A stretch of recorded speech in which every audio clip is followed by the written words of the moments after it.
Marcus, how you doing? Doing well.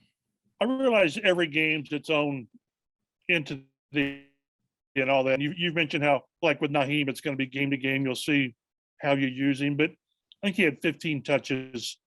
Did that just forget the number? Did it just feel right? Did it feel like you used him how you should use him or not? I thought it felt right with him. I mean, he got some out, spread out wide as a receiver. He got some, coming out the backfield, screens or check downs. Then he got some, in the run game. So I thought he had a good mixture there. Thank you. Bob Kravitz. Marcus, how does the presence of an Aaron Donald change the way you go about running your offense? What impact does he have on what you want to do? Well, I mean, Aaron Donald's an elite defender, very good at at what he does, and his ability to beat O linemen, and just like any other team, you figure out what their strengths are, and obviously he's one of their strengths on defense, and then you try to game plan around it, where potentially you try to get some double teams when you can. Sometimes the front causes where you can't, but you try to as much as you can. George Bremer. Marcus, Frank said yesterday that he went back and there were a couple throws he thought that maybe Carson hesitated too long on. He went back, he looked at the tape, and then he said he saw what the quarterback saw there and understood why he made that decision. He didn't throw any interceptions. He didn't really have a huge play either. What did you think of his decision making overall in that first start? I thought overall it was very good. We talked to the quarterbacks yesterday after we reviewed the tape with them on every single play.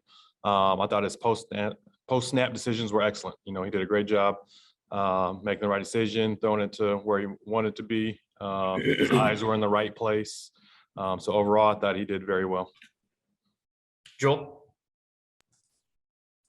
Hey, Marcus. Why do you think you guys weren't able to get as many explosive plays as maybe normal is for you guys?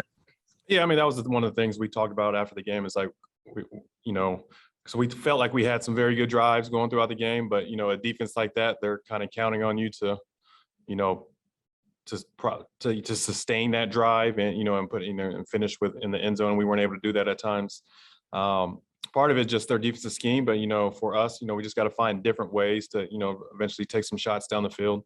And we're continuing to look for those, but at the same time, we got to take what the defense gives us, and there was some opportunities to get a little bit more explosive plays that we just got to clean up, amongst the coaches and the players.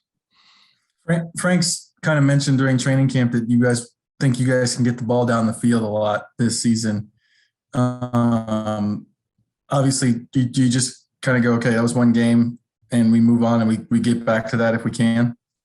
No doubt. I mean, they're in the game plan every week. And we called some of those. We dialed them up and, they gave us coverages where we had to check out of it because it wasn't ideal for that coverage. So, we try to get the ball down the field and, the defense kind of, they played a softer style defense there in the perimeter. JJ. Marcus, how the Rams use Jalen Ramsey in that star role, how does that test Carson pre-snap? Really just understanding where he is and, what his responsibility within that coverage.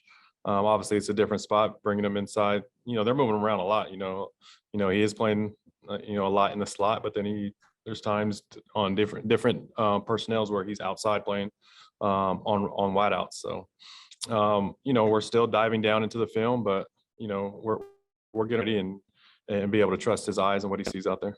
Kind of unrelated. We talked a lot about Mike Strawn just kind of like incrementally improving and hitting those check marks during training camp. For him to go out, have 2 catches, both of them on third down. What did that show you on Sunday?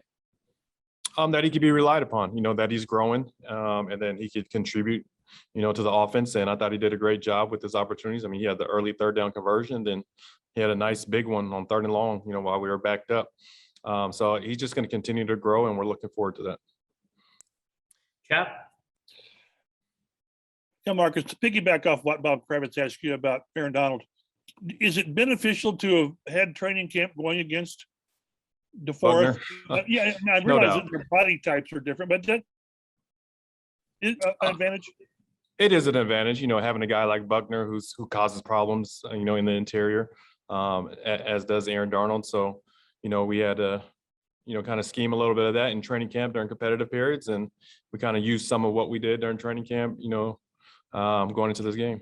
So the offensive line, at least, I mean, they've got an idea of what that guy can do if they didn't know already, I guess. Yeah, I'm pretty sure that they know what that guy can do. Thank you. Joel?